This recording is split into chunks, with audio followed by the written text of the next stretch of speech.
Со тактичко показна вежба за каскаден дотур на вода и гасење пожар на непристапни места, на Пониква заврши тридневната обука за професионалните и доброволните пожарникари од Кочани и соседните општини во регионот.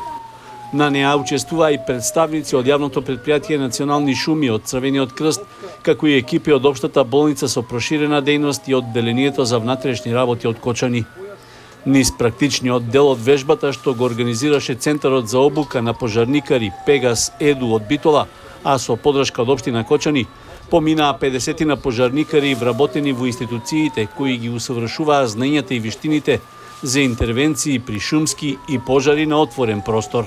Користена е опрема и средства од донации од Француска, кои што ги се на располагање на Центарот за обука Пегас Едо, и единствениот мотив на ова беше да ги запознаеме и да ги поставиме во колосек и да ги метнеме доброволните противпожарни друштва за овој метод на гасење од Кочани, Пробишти, Виница и Битола. Спрема ова што го покажаа денес доброволците се, мислам, нешто кој што јас сум воодушевен за тоа што за краток период од тридневна обука нешто докажа нешто како да се вистински професионалци и во примената на овој начин на обука. На завршната тактичко показна вежба присуствуваа и представници од владата и од државните институции. Тие позитивно ја оценија подготвеноста на пожарникарите. Се подготвуваме за ова лето да ги премостиме сите предизвици кои што ќе се појават, но овие нови методи кои што денеска беа презентирани се сушност дел од стратегијата која што ќе ја применуваме во летните месеци. Понатаму следи она што сите го очекуваат, тоа е прво затоа што станува збор тука за доброволци, да се донесе нов закон за доброволци против пожарникари. Второ, да се донесе нов закон за пожарникарите, каде што ќе се внимава на секој пожарникар да си го добие заслуженото место и соодветно за тоа да биде вреднуван неговиот труд.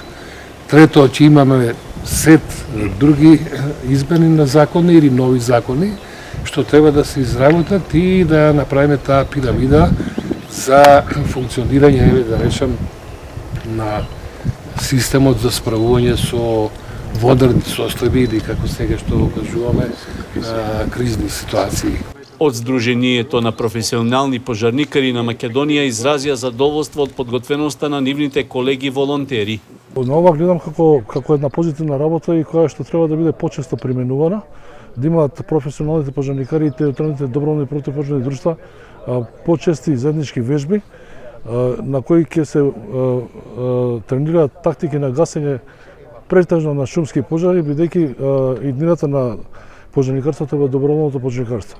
Значи, доброволните пожарникари се од голема помош за професионалните пожарникари, бидејќи се случува да имаме интервенции подалеку од центарот кај што е на противпожарната единица со од поголема далечина. За тоа време противпожарните доброволните противпожарни друштва може да интервенираат додека дојдеме ние и тоа од нивна страна за нас представува професионалните пожарникари огромна помош. Имаат од претходни знаењата се ги усовршувале, така да за професионалните пожарникари ќе им биде добро дојдено вработување од тој тип на колеги пожарникари.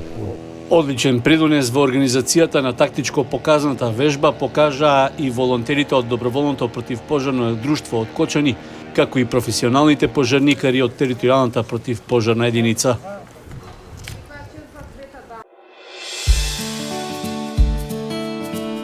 Канал 8 телевизија на вашиот мобилен уред.